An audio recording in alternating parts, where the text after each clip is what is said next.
chapter 21. Now the Lord was gracious to Sarah, as he had said, and the Lord did for Sarah what he had promised. Sarah became pregnant and bore a son to Abraham in his old age, at the very time God had promised him. Abraham gave the name Isaac to the son Sarah bore him. When his son, Isaac, was 8 days old, Abraham circumcised him as God commanded him. Abraham was 100 years old when his son Isaac was born to him. Sarah said, "God has brought me laughter, and everyone who hears about this will laugh with me." And she added, "Who would have said to Abraham that Sarah would nurse children? Yet I have borne him a son in his old age." The child grew and was weaned, and on the day Isaac was weaned, Abraham held a great feast. But Sarah saw that the son whom Hagar the Egyptian had borne to Abraham was mocking, and she said to Abraham, "Get rid of that slave woman and her son, for that woman's son will never share in the inheritance with my son Isaac." The matter distressed Abraham greatly because it concerned his son. But God said to him, "Do not be so distressed about the boy and your slave woman. Listen to whatever Sarah tells you, because it is through Isaac that your offspring will be reckoned. I will make the son of the slave into a nation also, because he is your offspring." Early the next morning Abraham took some food and a skin of water and gave them to Hagar. He set them on her shoulders and then sent her off with the boy. She went on her way and wandered in the desert of Beersheba. When the water in the skin was gone, she put the boy under one of the bushes.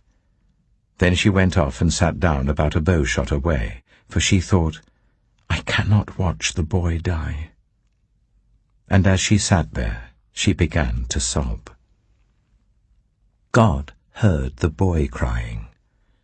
And the angel of God called to Hagar from heaven and said to her, "What is the matter, Hagar? Do not be afraid. God has heard the boy crying as he lies there. Lift the boy up and take him by the hand, for I will make him into a great nation."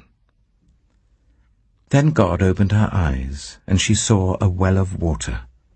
So she went and filled the skin with water and gave the boy a drink. God was with the boy as he grew up. He lived in the desert and became an archer. While he was living in the desert of Paran, his mother got a wife for him from Egypt. At that time, Abimelech and Phicol, the commander of his forces, said to Abraham, "God is with you in everything you do. Now swear to me here before God that you will not deal falsely with me or my children or my descendants. Show to me and the country where you now reside as a foreigner the same kindness I have shown to you." Abraham said, "I swear it." Then Abraham complained to Abimelech about a well of water that Abimelech's servants had seized. But Abimelech said, "I don't know who has done this. You did not tell me, and I heard about it only today." So Abraham brought sheep and cattle and gave them to Abimelech, and the two men made a treaty. Abraham set apart 7 ewe lambs from the flock, and Abimelech asked Abraham, "What is the meaning of these 7 ewe lambs you have set apart by themselves?" He replied, "Accept these 7 lambs from my hand as a witness that I dug this well." So that place was called Beersheba, because the 2 men swore an oath there. After the treaty had been made at Beersheba, Abimelech and Phicol, the commander of his forces, returned to the land of the Philistines. Abraham planted a tamarisk tree in Beersheba, and there he called on the name of the Lord, the eternal God. And Abraham stayed in the land of the Philistines for a long time. Genesis chapter 22. Some time later, God tested Abraham. He said to him, "Abraham." "Here I am," he replied. Then God said, "Take your son, your only son, whom you love, Isaac, and go to the region of Moriah. Sacrifice him there as a burnt offering on a mountain I will show you." Early the next morning, Abraham got up and loaded his donkey. He took with him 2 of his servants and his son Isaac. When he had cut enough wood for the burnt offering, he set out for the place God had told him about. On the 3rd day, Abraham looked up and saw the place in the distance. He said to his servants, "Stay here with the donkey while I and the boy go over there. We will worship and then we will come back to you." Abraham took the wood for the burnt offering and placed it on his son Isaac, and he himself carried the fire and the knife. As the 2 of them went on together, Isaac spoke up and said to his father Abraham, "Father?" "Yes, my son," Abraham replied. "The fire and wood are here," Isaac said, "but where is the lamb for the burnt offering?" Abraham answered, "God himself will provide the lamb for the burnt offering, my son." And the 2 of them went on together. When they reached the place God had told him about, Abraham built an altar there and arranged the wood on it. He bound his son Isaac and laid him on the altar on top of the wood. Then he reached out his hand and took the knife to slay his son. But the angel of the Lord called out to him from heaven, "Abraham! Abraham!" "Here I am," he replied. "Do not lay a hand on the boy," he said. "Do not do anything to him. Now I know that you fear God, because you have not withheld from me your son, your only son." Abraham looked up, and there in the thicket he saw a ram caught by its horns. He went over and took the ram and sacrificed it as a burnt offering instead of his son. So Abraham called that place, "The Lord will provide," and to this day it is said, "On the mountain of the Lord it will be provided." The angel of the Lord called to Abraham from heaven a second time and said, "I swear by myself, declares the Lord, that because you have done this and have not withheld your son, your only son, I will surely bless you and make your descendants as numerous as the stars in the sky and as the sand on the seashore. Your descendants will take possession of the cities of their enemies, and through your offspring all nations on earth will be blessed, because you have obeyed me." Then Abraham returned to his servants, and they set off together for Beersheba. And Abraham stayed in Beersheba. Some time later, Abraham was told, "Milcah is also a mother. She has borne sons to your brother Nahor. Uz the firstborn, Buz his brother, Kemuel the father of Aram, Kesed, Hazo, Pildash, Jiplaph, and Bethuel. Bethuel became the father of Rebekah. Milcah bore these 8 sons to Abraham's brother Nahor. His concubine, whose name was Rumah, also had sons, Teba, Gaham, Tehash, and Maacah. Genesis chapter 23. Sarah lived to be 127 years old. She died at Kiriath-arba, that is Hebron, in the land of Canaan, and Abraham went to mourn for Sarah and to weep over her. Then Abraham rose from beside his dead wife and spoke to the Hittites. He said, "I am a foreigner and stranger among you. Sell me some property for a burial site here, so I can bury my dead." The Hittites replied to Abraham, "Sir, listen to us. You are a mighty prince among us. Bury your dead in the choicest of our tombs. None of us will refuse you his tomb for burying your dead." Then Abraham rose and bowed down before the people of the land, the Hittites. He said to them, "If you are willing to let me bury my dead, then listen to me and intercede with Ephron, son of Zohar, on my behalf. So he will sell me the cave of Machpelah, which belongs to him and is at the end of his field. Ask him to sell it to me for the full price as a burial site among you." Ephron the Hittite was sitting among his people, and he replied to Abraham in the hearing of all the Hittites who had come to the gate of his city. "No, my lord," he said, "listen to me. I give you the field, and I give you the cave that is in it. I give it to you in the presence of my people.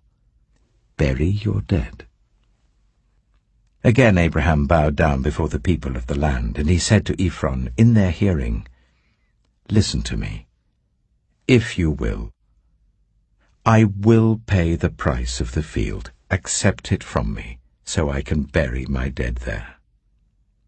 Ephron answered Abraham, "Listen to me, my lord. The land is worth 400 shekels of silver.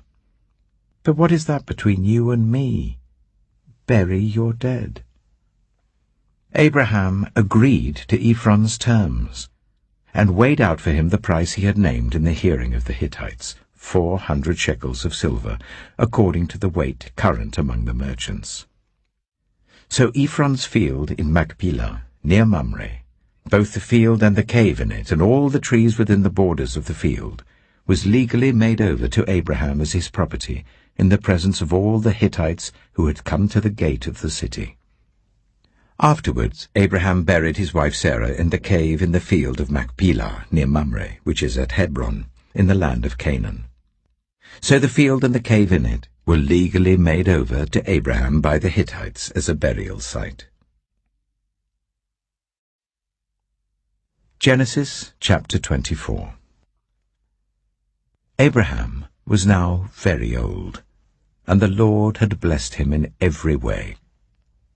He said to the senior servant in his household, the one in charge of all that he had, "Put your hand under my thigh. I want you to swear by the Lord, the God of heaven and the God of earth, that you will not get a wife for my son from the daughters of the Canaanites, among whom I am living, but will go to my country and my own relatives and get a wife for my son Isaac." The servant asked him, "What if the woman is unwilling to come back with me to this land? Shall I then take your son back to the country you came from?" "Make sure that you do not take my son back there," Abraham said. "The Lord, the God of heaven, who brought me out of my father's household and my native land, and who spoke to me and promised me on oath, saying, 'To your offspring I will give this land,' he will send his angel before you, so that you can get a wife for my son from there. If the woman is unwilling to come back with you, then you will be released from this oath of mine. Only do not take my son back there." So the servant put his hand under the thigh of his master Abraham, and swore an oath to him concerning this matter. Then the servant left, taking with him 10 of his master's camels, loaded with all kinds of good things from his master. He set out for Aram Naharaim, and made his way to the town of Nahor. He made the camels kneel down near the well outside the town. It was toward evening, the time the women go out to draw water. Then he prayed, "Lord, God of my master Abraham, make me successful today and show kindness to my master Abraham. See, I am standing beside this spring, and the daughters of the townspeople are coming out to draw water. May it be that when I say to a young woman, 'Please let down your jar that I may have a drink,' and she says, 'Drink, and I'll water your camels too.' Let her be the one you have chosen for your servant Isaac. By this I will know that you have shown kindness to my master." Before he had finished praying, Rebekah came out with her jar on her shoulder. She was the daughter of Bethuel, son of Milcah, who was the wife of Abraham's brother Nahor. The woman was very beautiful, a virgin. No man had ever slept with her. She went down to the spring, filled her jar, and came up again. The servant hurried to meet her and said, "Oh, please, give me a little water from your jar." "Drink, my lord," she said, and quickly lowered the jar to her hands and gave him a drink.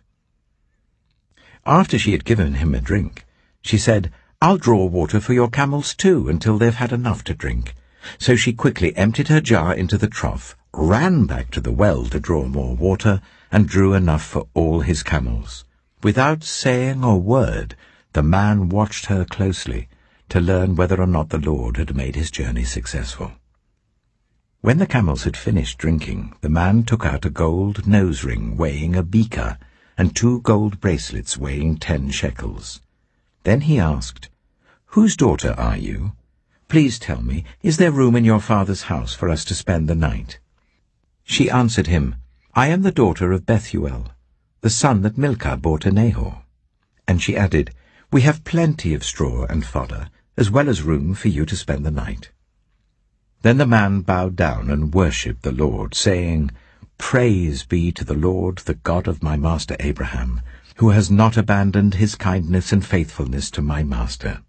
As for me, the Lord has led me on the journey to the house of my master's relatives." The young woman ran and told her mother's household about these things. Now Rebekah had a brother named Laban, and he hurried out to the man at the spring. As soon as he had seen the nose ring and the bracelets on his sister's arms, and had heard Rebekah tell what the man had said to her, he went out to the man and found him standing by the camels near the spring. "Come, you who are blessed by the Lord," he said. "Why are you standing out here? I have prepared the house and a place for the camels." So the man went to the house, and the camels were unloaded. Straw and fodder were brought for the camels, and water for him and his men to wash their feet. Then food was set before him. But he said, "I will not eat until I have told you what I have to say." "Then tell us," Laban said. So he said, "I am Abraham's servant. The Lord has blessed my master abundantly, and he has become wealthy. He has given him sheep and cattle, silver and gold, male and female servants, and camels and donkeys. My master's wife, Sarah, has borne him a son in her old age, and he has given him everything he owns. And my master made me swear an oath, and said, 'You must not get a wife for my son from the daughters of the Canaanites in whose land I live, but go to my father's family, to my own clan, and get a wife for my son.' Then I asked my master, 'What if the woman will not come back with me?' He replied, 'The Lord before whom I have walked faithfully will send his angel with you and make your journey a success, so that you can get a wife for my son, from my own clan and from my father's family. You will be released from my oath if, when you go to my clan, they refuse to give her to you. Then you will be released from my oath.' When I came to the spring today, I said, 'Lord God of my master Abraham, if you will, please grant success to the journey on which I have come. See, I am standing beside this spring. If a young woman comes out to draw water, and I say to her, "Please let me drink a little water from your jar," and if she says to me, "Drink, and I'll draw water for your camels too," let her be the one the Lord has chosen for my master's son." Before I finished praying in my heart, Rebekah came out with her jar on her shoulder. She went down to the spring and drew water, and I said to her, "Please give me a drink." She quickly lowered her jar from her shoulder and said, "Drink, and I'll water your camels too." So I drank, and she watered the camels also. I asked her, "Whose daughter are you?" She said, "The daughter of Bethuel, son of Nahor, whom Milcah bore to him." Then I put the ring in her nose and the bracelets on her arms, and I bowed down and worshipped the Lord. I praised the Lord, the God of my master Abraham, who had led me on the right road to get the granddaughter of my master's brother for his son. Now, if you will show kindness and faithfulness to my master, tell me. And if not, tell me, so I may know which way to turn." Laban and Bethuel answered, "This is from the Lord. We can say nothing to you one way or the other. Here is Rebekah. Take her and go, and let her become the wife of your master's son, as the Lord has directed." When Abraham's servant heard what they said, he bowed down to the ground before the Lord. Then the servant brought out gold and silver jewelry and articles of clothing and gave them to Rebekah. He also gave costly gifts to her brother and to her mother. Then he and the men who were with him ate and drank and spent the night there. When they got up the next morning, he said, "Send me on my way to my master." But her brother and her mother replied, "Let the young woman remain with us 10 days or so, then you may go." But he said to them, "Do not detain me, now that the Lord has granted success to my journey. Send me on my way so I may go to my master." Then they said, "Let's call the young woman and ask her about it." So they called Rebekah and asked her, "Will you go with this man?" "I will go," she said. So they sent their sister Rebekah on her way, along with her nurse and Abraham's servant and his men. And they blessed Rebekah and said to her, "Our sister, may you increase to thousands upon thousands. May your offspring possess the cities of their enemies." Then Rebekah and her attendants got ready and mounted the camels and went back with the man. So the servant took Rebekah and left. Now Isaac had come from Beer Lahairoi, for he was living in the Negev.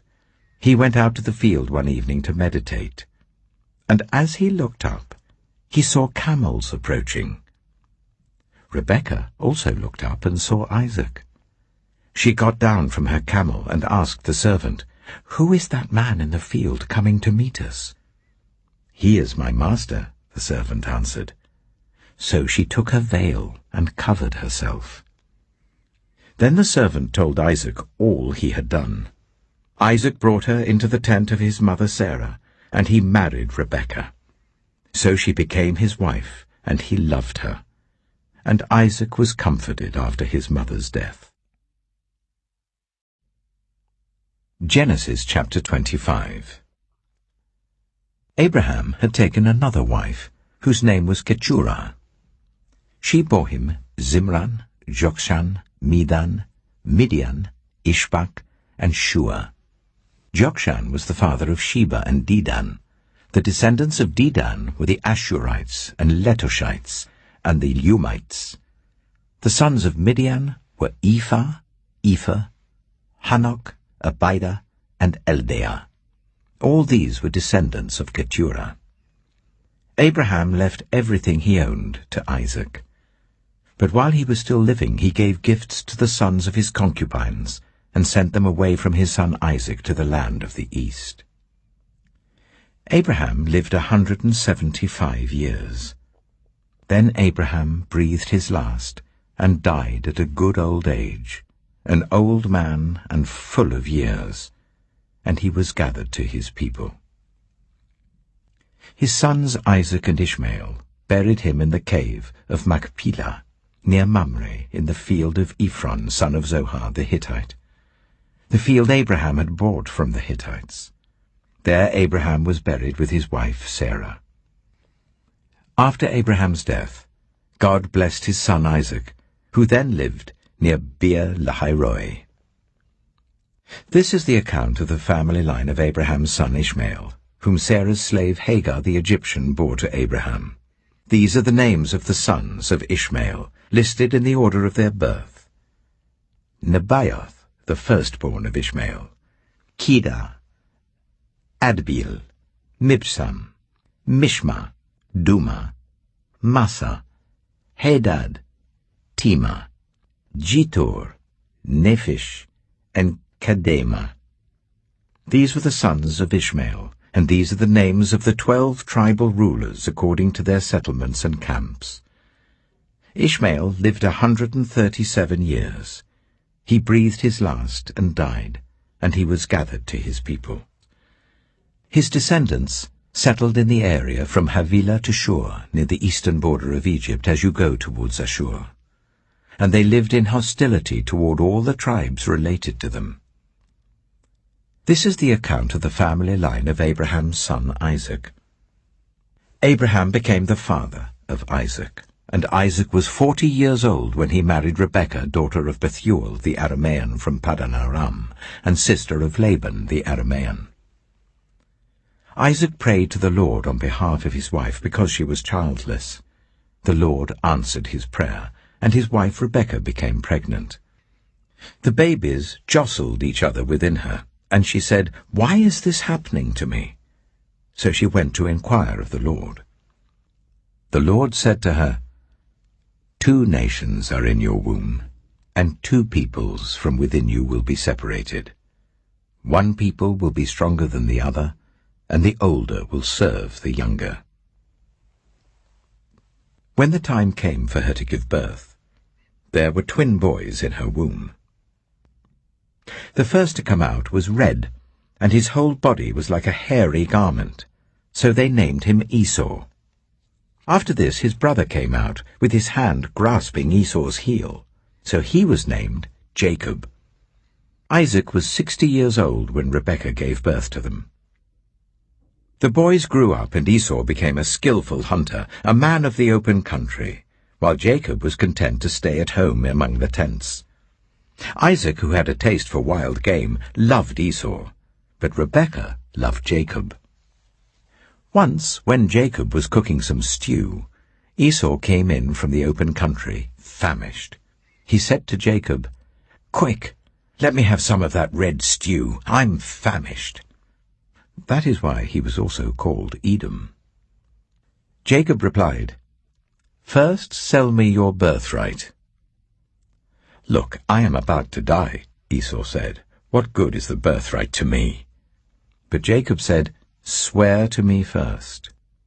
So he swore an oath to him, selling his birthright to Jacob. Then Jacob gave Esau some bread and some lentil stew. He ate and drank, and then got up and left. So Esau despised his birthright. Genesis chapter 26. Now there was a famine in the land, besides the previous famine in Abraham's time, and Isaac went to Abimelech, king of the Philistines, in Gerar. The Lord appeared to Isaac and said, "Do not go down to Egypt. Live in the land where I tell you to live. Stay in this land for a while, and I will be with you and will bless you. For to you and your descendants I will give all these lands, and will confirm the oath I swore to your father Abraham. I will make your descendants as numerous as the stars in the sky, and will give them all these lands. And through your offspring all nations on earth will be blessed, because Abraham obeyed me and did everything I required of him, keeping my commands, my decrees, and my instructions." So Isaac stayed in Gerar. When the men of that place asked him about his wife, he said, "She is my sister," because he was afraid to say, "She is my wife." He thought, "The men of this place might kill me on account of Rebekah, because she is beautiful." When Isaac had been there a long time, Abimelech, king of the Philistines, looked down from a window and saw Isaac caressing his wife Rebekah. So Abimelech summoned Isaac and said, "She is really your wife. Why did you say, 'She is my sister'?" Isaac answered him, "Because I thought I might lose my life on account of her." Then Abimelech said, "What is this you have done to us? One of the men might well have slept with your wife, and you would have brought guilt upon us." So Abimelech gave orders to all the people, "Anyone who harms this man or his wife shall surely be put to death." Isaac planted crops in that land, and the same year reaped 100-fold, because the Lord blessed him. The man became rich, and his wealth continued to grow until he became very wealthy. He had so many flocks and herds and servants that the Philistines envied him. So all the wells that his father's servants had dug in the time of his father Abraham, the Philistines stopped up, filling them with earth. Then Abimelech said to Isaac, "Move away from us. You have become too powerful for us." So Isaac moved away from there and encamped in the valley of Gerar, where he settled. Isaac reopened the wells that had been dug in the time of his father Abraham, which the Philistines had stopped up after Abraham died, and he gave them the same names his father had given them. Isaac's servants dug in the valley and discovered a well of fresh water there. But the herdsmen of Gerar quarrelled with those of Isaac and said, "The water is ours." So he named the well Esek, because they disputed with him. Then they dug another well, but they quarrelled over that one also. So he named it Sitnah. He moved from there and dug another well, and no one quarrelled over it. He named it Rehoboth, saying, "Now the Lord has given us room, and we will flourish in the land." From there he went up to Beersheba. That night the Lord appeared to him and said, "I am the God of your father Abraham. Do not be afraid, for I am with you. I will bless you and will increase the number of your descendants for the sake of my servant Abraham." Isaac built an altar there and called on the name of the Lord. There he pitched his tent, and there his servants dug a well. Meanwhile, Abimelech had come to him from Gerar with Huzzah, his personal adviser, and Phicol, the commander of his forces. Isaac asked them, "Why have you come to me, since you were hostile to me and sent me away?" They answered, "We saw clearly that the Lord was with you. So we said there ought to be a sworn agreement between us and you. Let us make a treaty with you, that you will do us no harm, just as we did not harm you, but always treated you well and sent you away peacefully. And now you are blessed by the Lord." Isaac then made a feast for them, and they ate and drank. Early the next morning the men swore an oath to each other. Then Isaac sent them on their way, and they went away peacefully.